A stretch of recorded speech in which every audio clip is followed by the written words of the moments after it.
Olá, pessoal, e hoje nós vamos bater um papo aqui mais do que interessante com o Dr. Gustavo Siqueira, que é um dos criadores do Boi 777. Uma conversa franca e altamente instrutiva. Não perca!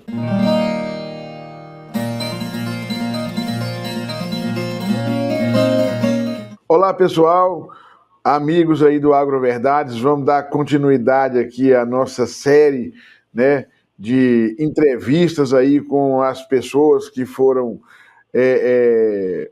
homenageadas aí como um dos mais influentes zootecnistas do ano de 2023. E hoje nós vamos falar com o Dr. Gustavo Siqueira, nós já entrevistamos o Flávio, ele é companheiro lá e desenvolveu junto com o Flávio, né, meio a meio ali o Boi 777. Então o Gustavo é uma pessoa que atua aí, é altamente atuante aí na pecuária, tanto no que diz respeito à pesquisa, desenvolvimento de tecnologias, mas também junto ao setor produtivo. Hoje nós estamos gravando aqui, ele está no Mato Grosso do Sul, fazendo aí as suas visitas e acompanhando aí algumas atividades lá naquela região. Gustavo, inicialmente eu queria te parabenizar, dizer que foi uma felicidade a gente ver você e o Flávio serem citados aí, homenageados como os zootecnistas mais influentes do Brasil. Eu digo que não é em 2023, é por algumas décadas já. Vocês fazem um trabalho que realmente mostra para todos nós a importância que é fazer pesquisa, desenvolver tecnologias, mas principalmente de fazer essa tecnologia chegar no campo, que foi o que vocês fizeram, por exemplo, criando o conceito Boi 777, com um livro, e que é uma marca, né, hoje uma marca importante da APTA. Então, te parabenizar e agradecer. E começo, né, passando a palavra para você, para que você fale um pouquinho da sua história, da sua formação aí como zootecnista e até chegar aí no seu trabalho na APTA. Então, Zé Nilma, professor Zé Nilma, é uma grande honra para mim estar aqui, né, no seu canal aí, AgroVerdades, que traz muitas verdades e traz muita essa informação, igual você falou que a gente faz, mas vocês também fazem com muito êxito aí. Isso, é trazer pessoas ou mesmo mostrar muito do que vocês fazem aí nos seus trabalhos, nas suas pesquisas também, levar essa informação para o campo. Isso é muito importante, né? Assim, a gente agradece e a gente fica honrado com a lembrança da Associação Brasileira de Zootecnistas pelo nosso nome. Espera ser merecedor desse prêmio, né? Mas é a nossa obrigação. Mas com certeza essa questão de fazer a pesquisa e levar ela para o campo, né? Levar um número verdadeiro para o campo, levar um número medido para o campo, levar um número consistente para o campo, é o que mais nos honra do que a gente faz. Isso aí você traduziu muito bem, assim. Acho que hoje no Brasil e no mundo tem muita informação boa, mas ela precisa realmente chegar no campo. Eu acho que esse é um grande desafio que a gente tem. Se a gente está fazendo cada vez mais pesquisa, mas está cada vez mais levando isso para o produtor, para aquele cara que está lá, que não teria acesso, com uma linguagem, com uma forma que ele entende e que ele usa essa pesquisa, né? Então, a gente fica muito honrado aí com a lembrança e principalmente com o seu convite para estar aqui com vocês. Mas a minha formação, né, eu sou primeiro natural lá da cidade do interior de Minas Gerais, na cidade chamada Conselheiro Lafayette. Levou a zootecnia, assim, toda a minha família trabalha, mexe em área agropecuária, assim, eu tinha sítio, aqueles negócios são no interior de Minas Gerais, né, trabalhavam muito com meus tios, tinham essas lojas de ração, loja agropecuária, então eu vivia naquele meio, vivia ajudando a levar ração, vivia ajudando a atender produtor, visitando fazenda, desde a minha infância lá. E eu fui fazer zootecnia em Lavras. Fui fazer zootecnia em Lavras, na Universidade Federal de Lavras. Eu estudei lá, formei em Lavras, né, desde o meu desde o meu começo ali da graduação, sempre fui estagiário lá nos setores, trabalhei muitos anos como professor evangelista, né? Professor evangelista que é aposentado lá em Nápoles, fui bolsista dele lá desde o segundo ano até formar. Trabalhei naqueles. A gente criou lá os grupos de pesquisa lá, o NEFOR, que ainda é um grupo muito consistente lá em Lavras. Depois eu fui fazer a pós-graduação na Unesp de Jaboticabal. E junto dessa minha pós-graduação, teve esse concurso para APTA lá em Colina, e eu, incentivado ali pelo professor Ricardo Reis, foi com quem eu fiz, professor Ricardo Reis, professor Pablo, foi com quem eu fiz minha pós-graduação, fui fazer o concurso, e por lá e tive a felicidade, né, de passar no concurso. E apesar de ser natural de uma região, a cidade natal do Flávio, da minha, são 70 quilômetros de distância, mas fomos nos conhecer em Colina, que tem 700 quilômetros de distância para essa terra natal nossa, e são os desígnios da vida, e compartilhamos o mesmo sobrenome, que deve ter lá para aquelas origens lá, bem longínquas das famílias mineiras, algum parentesco, mas a gente fala, não precisa nem de saber se é parente, não. Deixa o nome igual e vamos trabalhar, que é isso que importa. Né? Então, esse é um resumo, assim, do que é um pouco essa minha carreira aí escolar e acadêmica da zootecnia.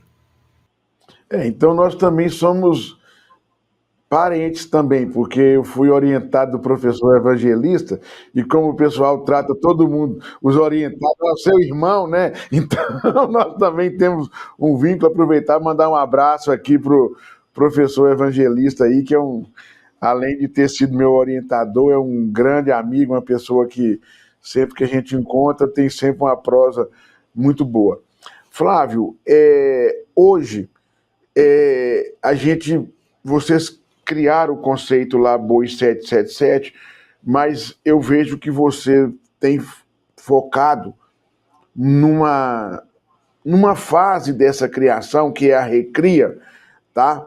Que é realmente talvez a que foi mais abandonada ao longo dos anos, e a que você tem grande resposta, né? Porque você tem um período maior para você trabalhar, você tem um efeito muito grande quando você melhora essa recria. Hoje, como é que está os trabalhos que vocês estão fazendo, ou que já fizeram, para aquele produtor que quer, que está assistindo aqui no canal, os estudantes também, técnicos, o que é que hoje vocês têm recomendado, assim, em termos de atuação para melhorar? Qual a atuação que deve ser? Quais ações devem ser feitas para que a gente consiga avançar e fazer uma recria melhor e mais eficiente? Seja de fêmeas, que eu sei que você, lá na APTA, eu já participei de algumas bancas que vocês atuam bastante, tanto em fêmeas quanto para machos. Não, Nilma, é exatamente isso. Assim, ó, a recria assim, para mudar a idade vamos falar assim, de status produtivo do animal, a grande fase que você vai mexer é na recria. Né? Porque senão é que vai para engorda ali, normalmente você vai lá intensificar essa nutrição, quer seja um confinamento, uma típica, uma coisa, vai 100, 120 dias. Então, assim, também, ao invés de fazer uma engorda mineral que vai durar 6 meses, você intensifica ela no confinamento, um período desse. E a cria, nós estamos lá desmamando bezerro de 7, 8 meses, também podia falar em desmame precoce, mas assim, a idade, o peso vai ser. A recria no Brasil ainda é muito lenta. Se você chegar nos confinamentos, se você chegar em operações de engorda e começar a ver o carimbo que o animal tem, né? Esse é um convite para você. Não, mudou, melhorou muito, sim. Mas chega lá num local que está fechando o boi para engordar, boi de 14, 15 arrobas por aí, olha o mês e o ano de nascimento dele. É uma prática comum fazer essa marcação e tal. Aí você pega lá, desconta 7, 8 meses que ele desmamou e põe lá uns 180 quilos, 200 quilos o peso de desmame. Botar o preço que você quiser. E você vai ver o peso que ele está hoje, o peso que ele está, na média, você depara isso ainda no dia a dia, que esses animais de recria do Brasil, uma maioria, ganha lá suas 3,5, 4 arrobas por ano, o que é muito pouco. Então, na hora que você olha essa conta, ela não paga o custeio. Se você estivesse arrendando uma fazenda para produzir esse animal, é mais caro do que vai ser essas arrobas ganhas são mais caras do que ele está produzindo. Então, melhorar essa eficiência da recria é muito importante. No conceito do boi 777, o que a gente pregava muito? O que a gente prega muito nele? Eu acho que ainda tem, então, assim, estou falando que ainda existe uma realidade, você tem que pensar uma realidade, uma aplicação mais direta e um outro potencial que está esticando, que está sendo ponteiro de outras tecnologias. A gente prega, assim, melhorar a eficiência do animal. Né? O 777 vai falar assim, olha, dá um proteico, acelera nas águas, acelera na seca, corrige suas deficiências. A gente nunca buscou isso para que ele tivesse aumento de lotação, nem encurtasse muito. Assim, encurtasse, promovendo o aumento de peso do ganho do indivíduo, ao invés de ganhar 3,5, 4 arrobas por ano, que ele ganhe 6, 7, e ao invés de ficar 2 anos, você fica 1 ano com ele na recria. E atualmente, a nossa linha de trabalho, a gente segue com alguns estudos fazendo isso, reforçando essa informação, mas a gente tem feito muitas recrias intensivas, que o pessoal chama de RIP, né? Recria intensiva a pasto, e muito o que pode se chamar de sequestro, resgate, confinamento de recria, que é também para reduzir esse tempo. Então, muitas da nossa pesquisa hoje é tentar fazer essa recria não mais em 1 ano, mas em sim em 8 meses, ganhando até mais peso do que essa recria que a gente faria em 1 ano, então a gente tem conseguido muito aí 8 meses, pouquinho em média de 900 e pouco, quase 1 quilo por dia, aumentando o nível de suplementação ou fazendo esse confinamento de recria, e a gente fechar o ciclo de recria e engorda em 1 ano. E aí nisso nós vamos explorar efeito substitutivo, porque assim, aí, se você fizer confinamento de recria, ou se você fizer recria intensiva a pasto, é uma necessidade de colocar, que a gente cada vez enxerga mais, de colocar mais animais na mesma área. Né? Isso aí é um caminho natural. Você pega no Brasil inteiro, aqueles projetos tinham muito arrendamento e tudo mais, hoje o cara quer trazer ele para dentro de casa, intensificar a sua propriedade própria, ou ele teve a oportunidade de uma área que ele fazia recria, arrendou para uma outra coisa e tal. Ontem mesmo eu estava com um produtor aqui, vou atestar o nome dele, o Júnior Cavalo, que mesmo falou assim, ele tinha uma fazenda que ele recriava os machos dele, uma fazenda de cria, uma de recria de macho, uma de recria de fêmea. Essa de recria de macho ele teve uma oportunidade de arrendar para o eucalipto, ele arrendou ela para o eucalipto, o que ele fez? Diminuiu o gado? Não. Ele intensificou essa fazenda dele, que era de cria, apertou as vacas, está acelerando o processo das vacas, acelerando o processo dos machos e trouxe tudo para dentro da mesma área. É o que eu brinco assim, ele está construindo o segundo, terceiro andar na mesma propriedade. Então, hoje, o que a gente tem feito muita pesquisa, que é o que a gente acredita que vai caminhar, essas recrias intensivas a pasto e também os confinamentos de recria, para quê? Para a gente conseguir colocar mais animais na mesma área, encurtar esse ciclo produtivo para gerar mais rápido. Ô Gustavo, eu acho essa colocação da recria interessante. Eu, quando eu tinha a chácara lá, que eu tinha até o ano passado, eu negociei ela o ano passado, mas eu fazia parceria com um vizinho meu lá, sabe? E ele chegava lá nas fêmeas dele, ele tirava a cabeceira e mandava o fundo lá para mim. Não tinha muito fundo, o gado dele é um gado bom e tal, mas era o mais leve, né? Vamos falar assim. E aí a gente começa, aí eu ia para lá e eu tinha que colocar algo em torno de 5 arrobas num período de 6, 7 meses. Aí ele ia para lá, quando ele chegava lá, ele falava assim, não, mas eu tenho que ver esse pessoal, porque estão mandando o gado melhor para cá, professor, o pior tá ficando para mim. E aí eu falei, não, mas é o trato, não era, e eu nem era assim muito suplementado, não, era um manejo de pastagem que eu só pegava nas águas, né? E aí a gente fazia, e depois nós começamos a fazer IATF para ele, e em vez de a gente vender pro frigorífico, voltava para lá e ele ia descartando vaca velha. E assim, realmente o impacto que você tem na recria, né, nessa fase de recria, é um negócio assim, que eu diria assim, assustador, né, Gustavo? E eu acho que o grande problema é isso que você falou, é que o dia que ele está vendendo lá com 14 arrobas, ele não se dá o trabalho de contar quantos meses esses animais ficaram lá, né? Que quando você mede É assim, é algo, é igual você falou, se ele fizer a conta, ele passa a alugar o pasto e não criar o boi, porque realmente Exatamente. é bastante complicado. Gustavo, eu estava falando aí de fêmeas, né? E vocês têm trabalhado aí, inclusive, com esse sequestro de fêmeas, tá?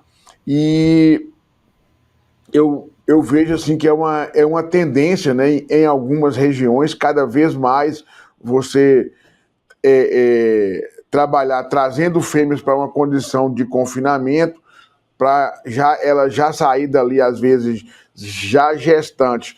O que é que vocês têm feito hoje nesse sentido? O que é que vocês já têm de dados de trabalhar essas fêmeas jovens, né? Desmama e vai para essa recria intensiva ou a pasto, mas também em confinamento.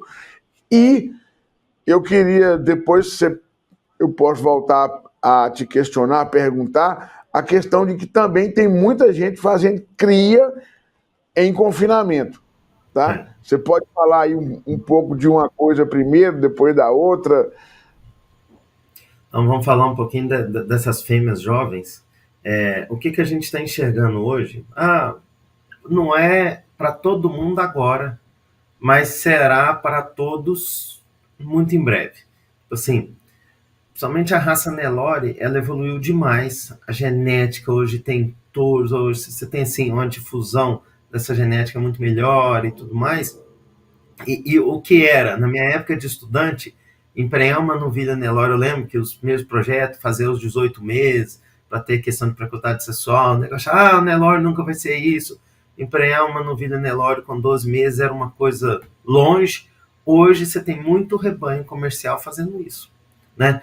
Por quê? Porque essa questão dessa adensar, essa necessidade, ela traz a importância da gente produzir, assim, intensificar esse sistema produtivo e fazer uma fêmea Nelore com 12, 14 meses passa a ser um negócio necessário no seu sistema produtivo. É igual você falou assim, ó, o cara pegava lá, teoricamente, o que ele chamava de cabeceira era provavelmente as mais pesadas e te mandava as mais leves.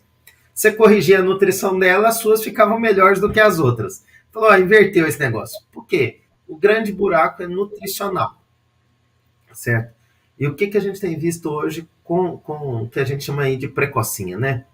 O grande ponto que a gente vira e fala assim, ó, eu tenho uma viagem para fazer, eu tenho um dia que eu desmamo ela e tem um dia que eu quero inseminar essa novilha. Então, o ponto é esse, assim, ó, muitas pessoas querem falar assim, qual é a melhor nível de suplementação para fazer uma precocinha? Eu falo, não existe essa resposta.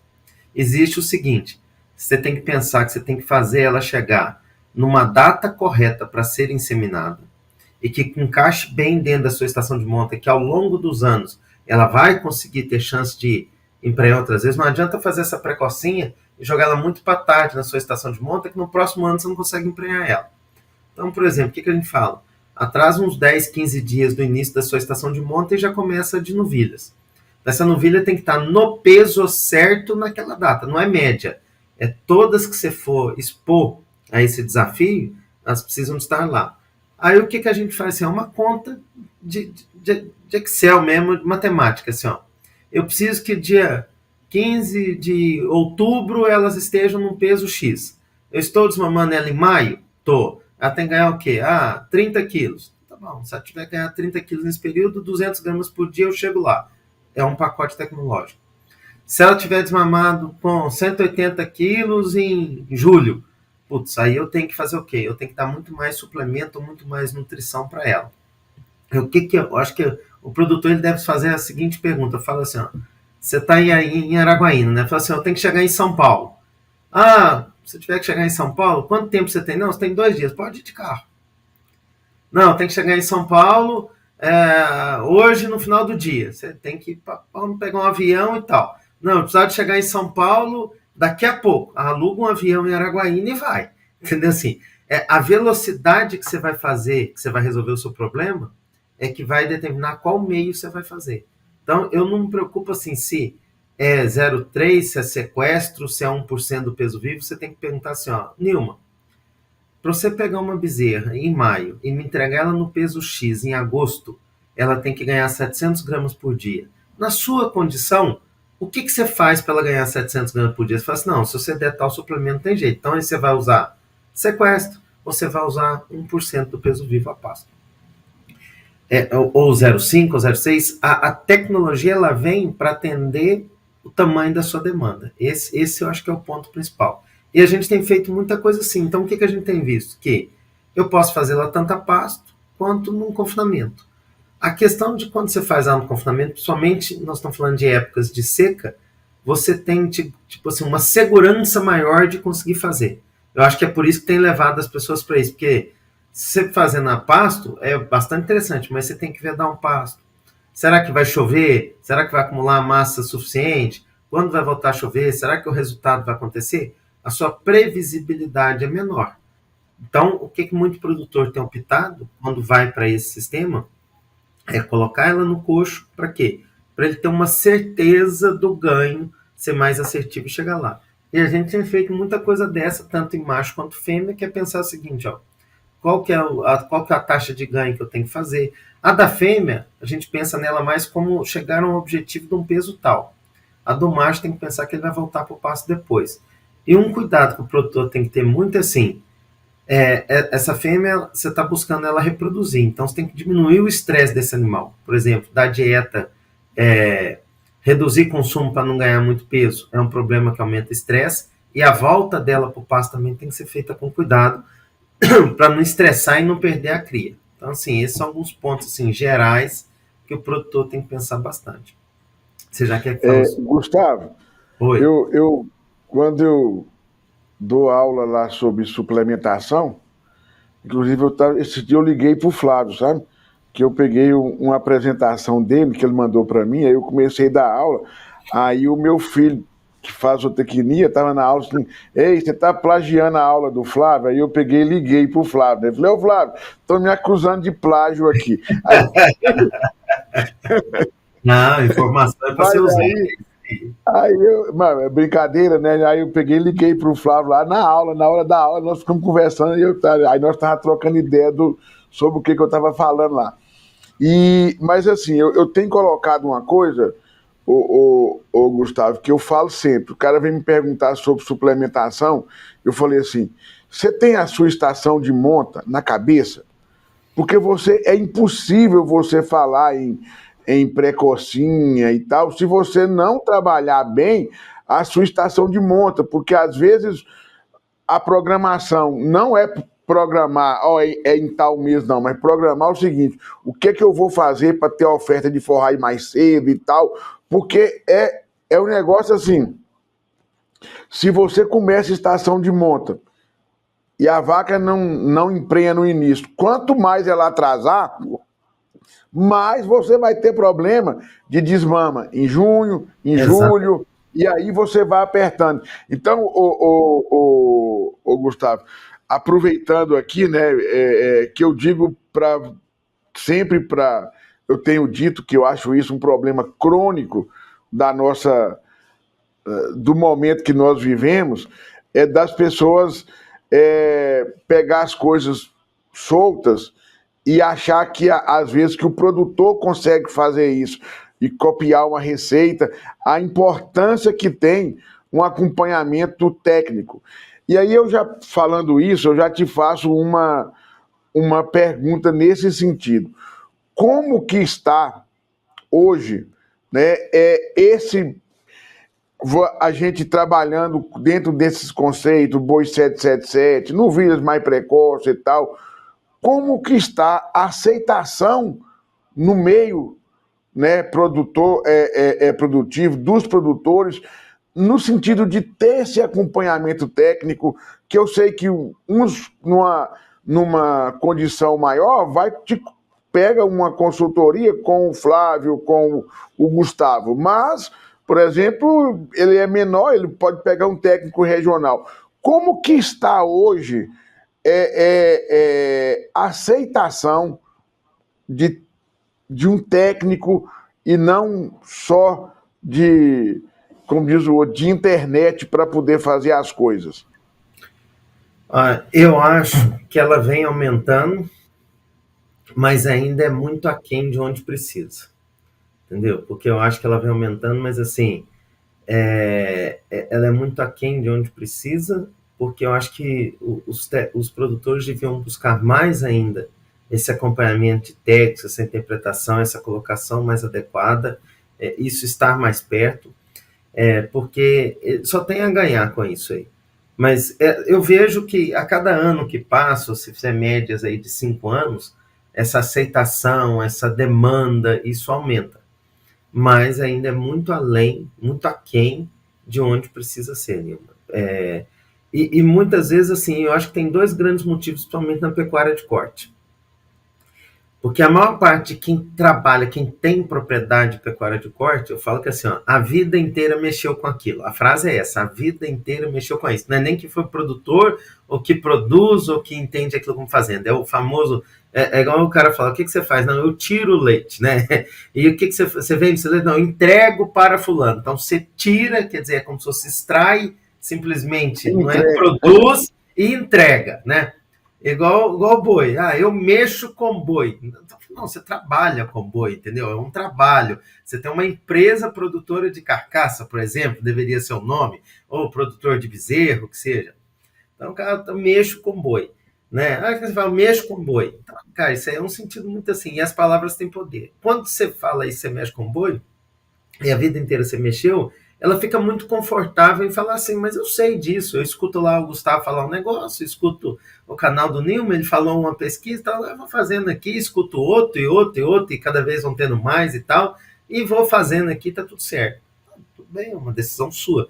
Só que existe aquilo que alguém fala, é igual a gente falou o negócio de precocência aqui. Tem uma coisa que o Gustavo está falando, tem outra coisa que o que você está escutando, o que eu quero falar com a minha fala, e o que você está escutando, né? O grande viés disso é a comunicação.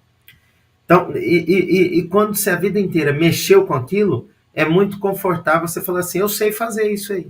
É igual a gente, assim, nós que somos de outras gerações, assim, a gente aprendeu a usar esses recursos tecnológicos, você vai fazendo, a gente faz tal, mas as crianças que nascem com isso, meus filhos e tal, é outro nível de facilidade de trabalho.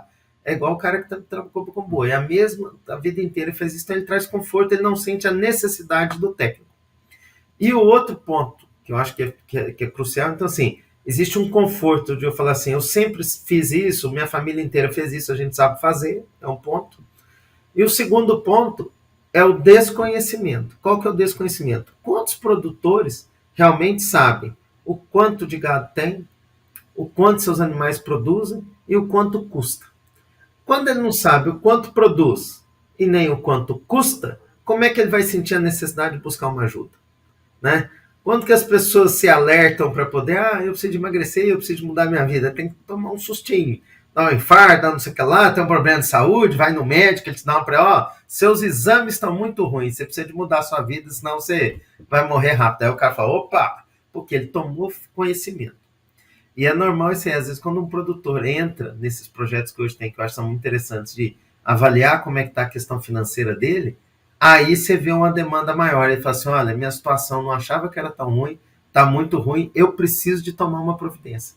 Então, assim, se você olhar, se fizesse uma análise e ver que quem mais busca essa parte de consultoria, na maior parte, assim, todo mundo busca, tem de todo jeito, mas pessoas que passam a assumir fazenda e que não mexiam muito com gado são maiores demandantes de consultoria, porque o que ele entra? Ele entra num negócio que ele não conhece, então ele busca ajuda. Ou pessoas que entram nesses sistemas e descobrem que a sua situação financeira está muito pior do que ele pensava, ele vai buscar ajuda. Então o conforto de sempre saber e o desconhecimento, é o conforto de sempre saber produzir e o desconhecimento de quanto se custa a sua produção, que te deixam mais confortáveis para ir do jeito que você está indo, entendeu? Pois pensa, reflita sobre um pouco sobre isso que eu estou falando, você vai ver que isso parece ter bastante sentido, mas o que você vê? Você vê que vem mudando, né? Ontem mesmo eu estava sentado num produtor que falou assim, a gente nunca mexeu com soja, sempre mexeu com boi, e aí na hora que eu entrei com soja, primeira coisa que eu acho mais importante é ter uma boa consultoria. Foi uma frase de um produtor aqui, estava sentado do meu lado conversando comigo. Falei, pois é. E no boi, no boi dá para ser ir levando, a gente vai fazendo, e que não sei o que. Então tá certo, tá tudo beleza. Gustavo, quem for meu aluno, já foi meu aluno, sabe do que eu estou falando, do que eu vou contar, né? Que eu acho que essa teoria, o cara mexe com essa colocação, o cara mexe com boi, né?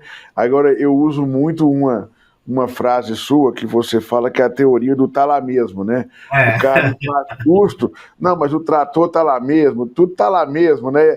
Aí eu Isso não falo tem. com eles, vocês conhecem a teoria do tá lá mesmo? Ele, não, é do Gustavo, lá da APTA. E aí, bom, quem for meu aluno já ouviu essa história que eu conto sempre. E aí eu acho que mexe com boi. Eu vou repetir aqui uma frase, né, que é que eu ouvi do Dimas Cardoso, que é da Brevante, trabalha muito com silagem.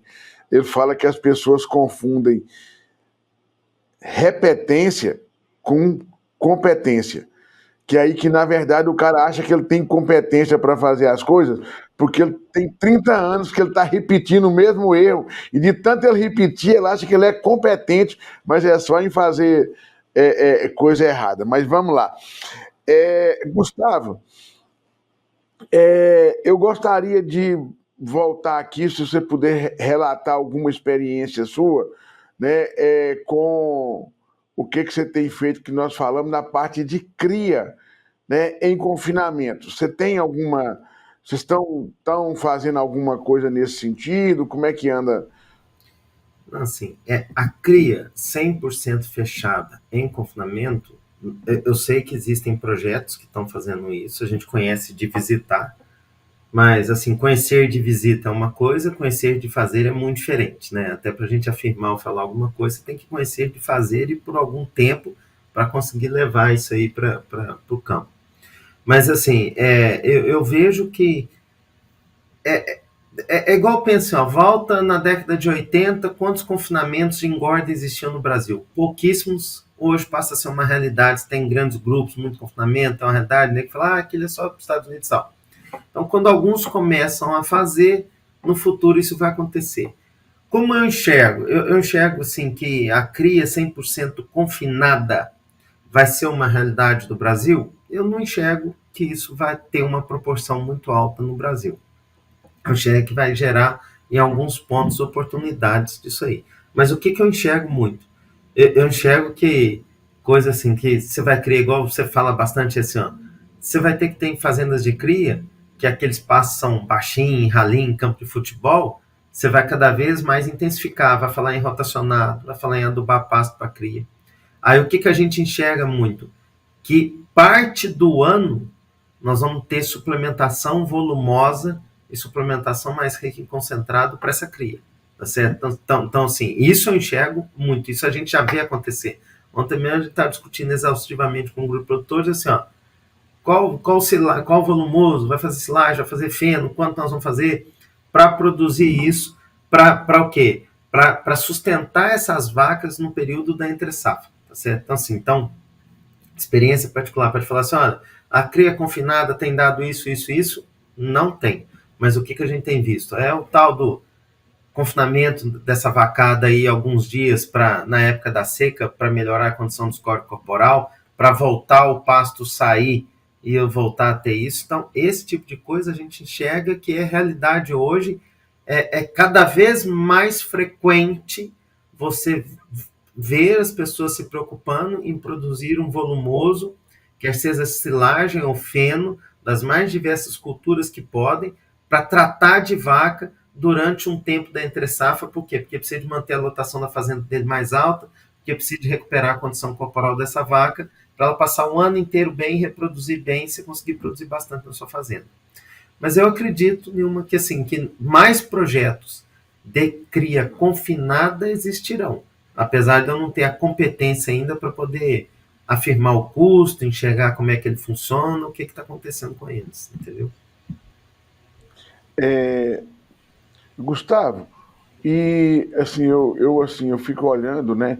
Eu também, eu acho que a gente fala assim, a gente gerou muita tecnologia, as universidades geraram muita tecnologia também, as instituições, APTA, Embrapa e várias, também algumas empresas estaduais geraram bastante tecnologia. E quando você fala assim, eu fico olhando que uma coisa que para mim é decisiva nessa virada, né, de como que a gente vai produzir, é a parte de suporte de equipamentos, né?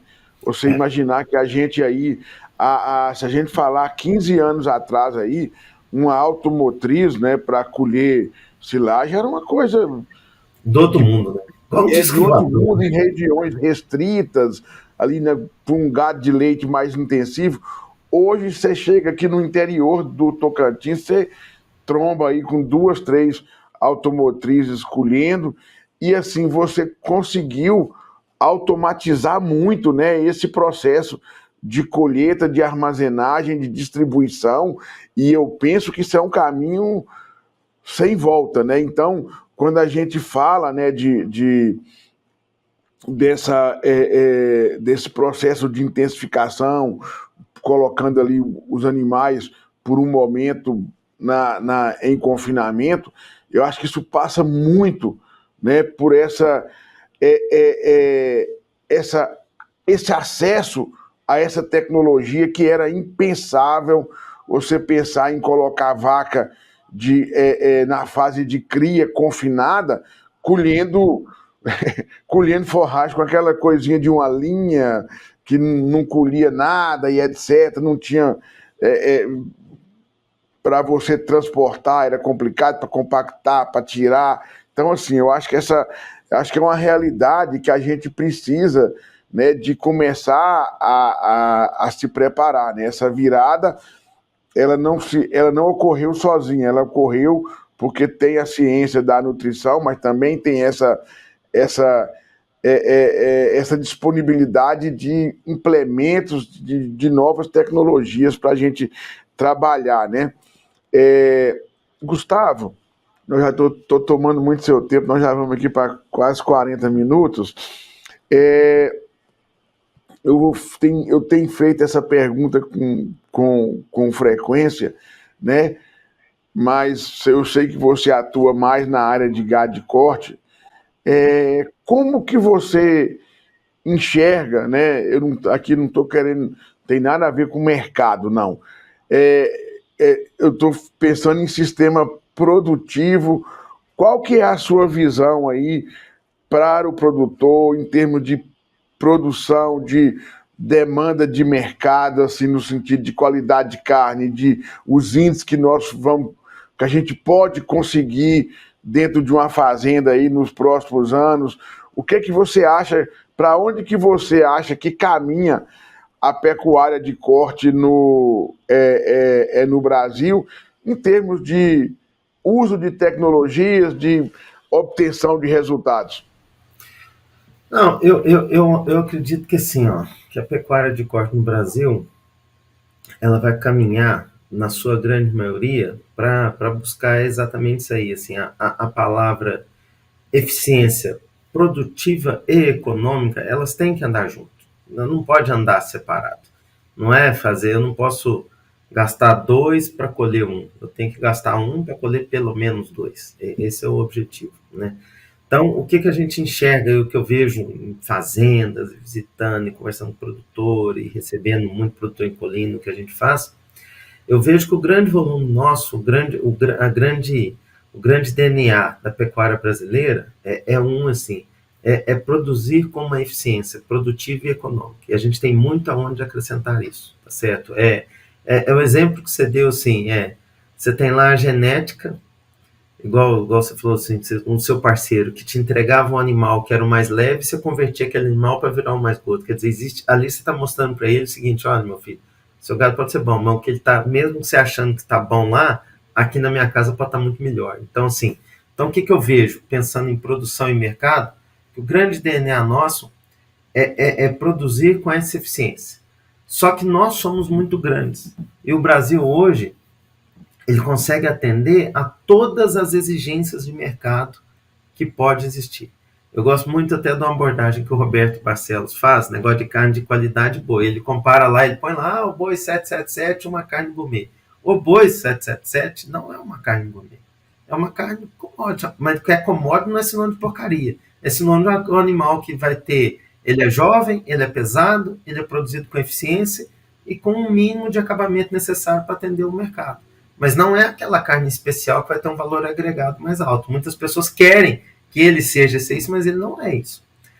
Quer produzir uma carne mais especial, da churrascaria, da steakhouse, daquilo diferenciado, ela vai ser, não gosto às vezes muito da palavra nicho, mas ela atende a uma fatia de mercado, só que você tem um custo muito diferente para produzir ela. Entendeu? Assim, para se produzir algo muito diferente, essa sua eficiência cai. Tá certo? Isso tem que estar claro na cabeça do produtor. O problema é que às vezes a gente quer produzir o mais ou menos, achando que está sendo eficiente e ser valorizado pelo todo o especial. Isso não vai acontecer. O grande DNA do Brasil é que a grande virada de chave do Brasil é assim, ó, o diferencial da região tropical é a gente ter uma época do ano que se produz muito a pasto, tá certo? Que é a nossa safra, capim, forrageira tropical, altamente produtiva. Então, a gente ter o manejo para produzir muito esse pasto, colher esse pasto de forma eficiente, e o grande desafio nosso vai voltar a ser a tamponar essa entre-safra da forma mais eficiente possível. Porque a arroba produzida a pasto na época da seca, com baixo ganho, é a mais cara que você pode produzir, apesar de você achar que ela é barata. O tala mesmo entra nessa hora aí, ó. Ah, mas tala mesmo. Não, é a mais cara que existe. O negócio você falou assim, eu trazia as novilhas na época das águas, porque naquela época você sabia que conseguia colocar gado, ganhar peso e era economicamente viável. Então, acho que o grande desafio nosso vai ser tamponar isso. Então, acho que a nossa pecuária é aquela pecuária que, assim, acho que o mercado tem essas oscilações, como carne, como menos carne, mas, no geral, assim, a pessoa tem um pouquinho mais de dinheiro, ela quer melhorar a alimentação dela, então a gente tem um espaço gigantesco ainda para a produção e para o consumo de carne. Nós vamos ser responsáveis por cada vez mais atender isso de uma forma global, generalizada, e hoje a gente tem a competência, a variabilidade de atender a qualquer mercado de qualidade também. Você chega em qualquer... Antigamente, você ia na churrascaria, o garçom tinha de encher o peito para falar assim, picanha argentina, contra filé, não sei das contas.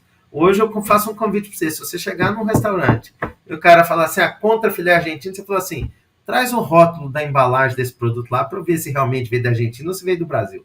Porque provavelmente veio de um frigorífico brasileiro. Porque hoje a gente atende a todos os mercados. Então, assim, você acha que o mercado brasileiro, a nossa produção vai toda para esse? Não, não vai toda para esse. Porque é muito grande, a gente atende, assim, tem o dia a dia, tem os mercados, que é quem está querendo comer carne primeiro, e também tem essa carne de qualidade que a gente já mostrou que tem competência de genética, de gestão e de manejo. E tem que movimentar a grande média nossa, né? Porque tem uma ponta que faz um negócio muito diferenciado, mas a nossa média ainda é muito aquém de onde a gente pode chegar. Já evoluímos muito, mas nós temos aí a obrigação, nós aí como pesquisadores, professores, técnicos e qualquer nome que queira dar para isso aí, a obrigação de ajudar, mas assim, quem realmente faz é o produtor. Nós temos a obrigação ainda de evoluir muito nessa pecuária nossa, e eu não tenho, assim, pelo que eu já vi nesses últimos quase 20 anos de atuação da gente no mercado, que evoluiu demais, né, Nilton? Volta a quando você estudava, a quando você formou, a quando você começou a dar aula, e vê como era e vê como é hoje. É uma evolução fantástica, entendeu? É uma transformação, assim, coisas que a gente falava, nunca imaginei ver, nós estamos vendo hoje acontecer em massa. Não é questão de modismo. É igual, dá só um exemplo que a gente falou, a precocinha. Era uma coisa hipotética, 1%, 0,5% fazia, hoje um monte de gente faz. Não quer dizer que você que está nos escutando tem que fazer. Mas, assim, o negócio evoluiu muito e eu acho que ainda tem muito a evoluir nos próximos anos e todos nós estamos aqui escutando, somos responsáveis por fazer essa evolução. Gustavo, eu comentei isso, eu não gosto de falar que eu fiz uma entrevista, não, porque eu não sou jornalista, né? Então, eu falo assim, eu fiz uma conversa, porque, como diz o outro, nós não somos da área, não vamos inventar. Como diz o outro, ele fica criticando aí, é outro leigo aí querendo ser entrevistador. Mas, assim, eu fiz uma conversa com o professor Branco, né?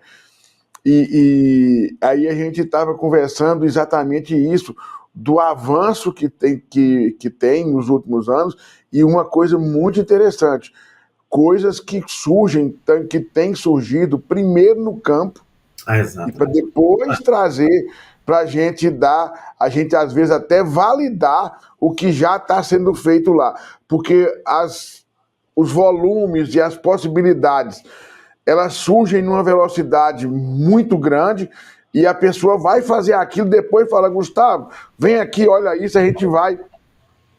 Eu falo assim, a universidade e as unidades de pesquisa, tem horas que elas serão convidadas para quantificar. O cara sabe que dá certo, mas ele quer um ajuste fino naquilo ali, né? Então, muita coisa nós vamos ter que começar a entender que isso é uma nova realidade, que fora a coisa anda numa velocidade maior, às vezes eles vão fazer, vai dar errado, muitas vezes vão fazer, vai dar certo, e a gente vai, como diz o outro, fazer o ajuste naquilo ali para poder tratar ali fazer a dosagem, né, do que fazer. E, Gustavo, assim, uma coisa que dentro dos nichos de mercado de carne, mas isso aí não é assunto para nós dois, que não é nossa praia, mas eu falo assim, como a gente é zootecnista, tudo a gente faz uma comparação. Eu tenho falado que qualidade de carne no Brasil é igual grama de campo de futebol. O cara olha assim, aquela bonita, aquela grama que o cara anda assim, o pé chega a enterrar naquela grama verdinha, é bonito demais. Só que o jogador fala, não, a grama boa ela é cortada a 1 centímetro. Não é, eu não quero essa grama dessa altura, que eu não aguento correr nisso aí, a bola não corre, o jogo fica lento. E tem hora que eu fico olhando carne também, é a mesma coisa. Você senta numa mesa com um jovem, pede uma picanha, quando chega no final tem uma pilha de gordura que toca o coração, porque eu falo assim, gente, se soubesse que a parte mais cara, talvez aí, que pro produtor foi pôr essa gordura, e é a primeira que a turma joga fora. Então até isso eu fico olhando assim, será que esse pessoal aí, o cara tá querendo uma carne macia, né? E agora, óbvio que há uma correlação que às vezes possa ter de cobertura com intramuscular ali, tudo bem. Mas não vamos entrar nessa área para não falar besteira, né? Que não é a praia da gente. Gustavo, você falou que hoje de tecnologia, você falou de propriedades que estão usando inovação. Uma coisa que eu gostaria, o canal tem assim, um público, que é um público que eu tenho a maior atenção e o maior carinho, que são os estudantes de agronomia, zootecnia, veterinária, que vão atuar no campo aí.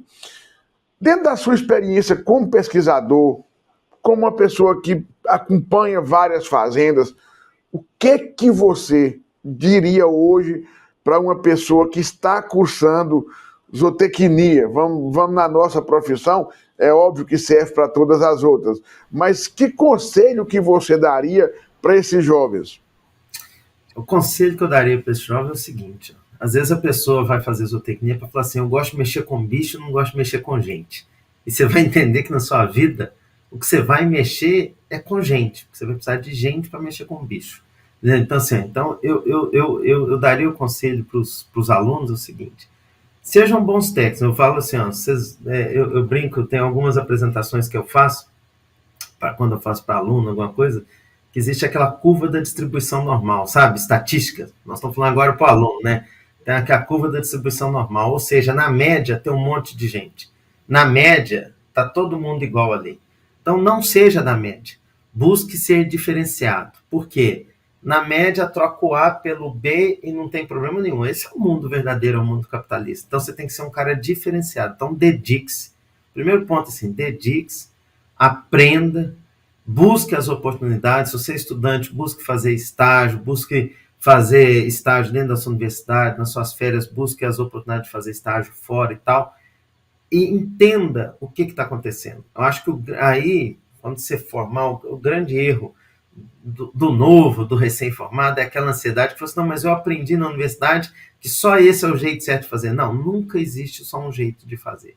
Existe o melhor jeito para aquela situação. E muitas vezes a definição da situação não é nem só uma definição técnica. Você tem que entender o que a gente vê hoje, isso que eu me falo assim, ó, a grande capacidade de levar a informação para o setor produtivo é entender como é o pensamento do produtor para aquela fazenda dele.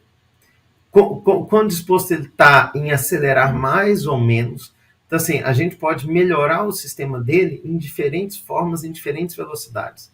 Muitas vezes a gente quer, não, mas ele tem que fazer isso, porque se não fizer isso vai dar errado, se não fizer isso vai ser ruim, se não fizer isso vai ser aquilo, o jeito certo é esse, porque eu escutei o professor Zé Nilma, eu escutei o Zé, eu escutei o João, eu escutei o Gustavo. Não, você tem que entender dentro daquela propriedade qual que é a melhor forma de fazer aquilo para otimizar e dar um passo de cada vez. Entenda que a primeira mudança sempre é mais difícil. Então, as principais sugestões assim, aprenda, seja um profissional diferenciado.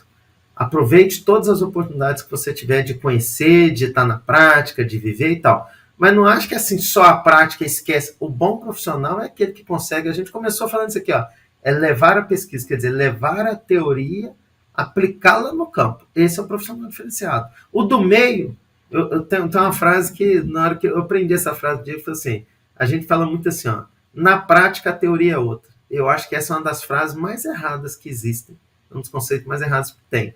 Se na prática a teoria é outra, sabe o que está acontecendo? Você não sabe a teoria certa. Porque a teoria aplicada, verdadeira, ela vai se repetir na prática. Pode ser que o que está acontecendo na prática é um erro de condução, um erro de manejo. Então entenda isso, você ter um bom conhecimento é o que vai te fazer sair da média e ficar um profissional diferenciado. Você ter um bom conhecimento e já ter uma experiência prática de ter acompanhado projetos, estágios e tudo mais, é o que vai te sair da média e te levar para um profissional diferenciado. Você ter a capacidade de entender os objetivos de uma fazenda, o que um produtor espera dela, e porque cada um tem um objetivo, uma forma, e você cadenciar com ele essa mudança, é o que vai te fazer sair da média e entrar lá. Porque chegar com um pacotinho tecnológico, é desse jeito, tem que fazer isso, isso e isso, porque eu aprendi que assim é desse jeito e colocar lá, isso teoricamente é fácil, mas isso não serve para nada, nem para ninguém. Então, acho que esse é o grande ponto, é ter essa capacidade de entendimento, de adequação e de aplicação dessa teoria na prática.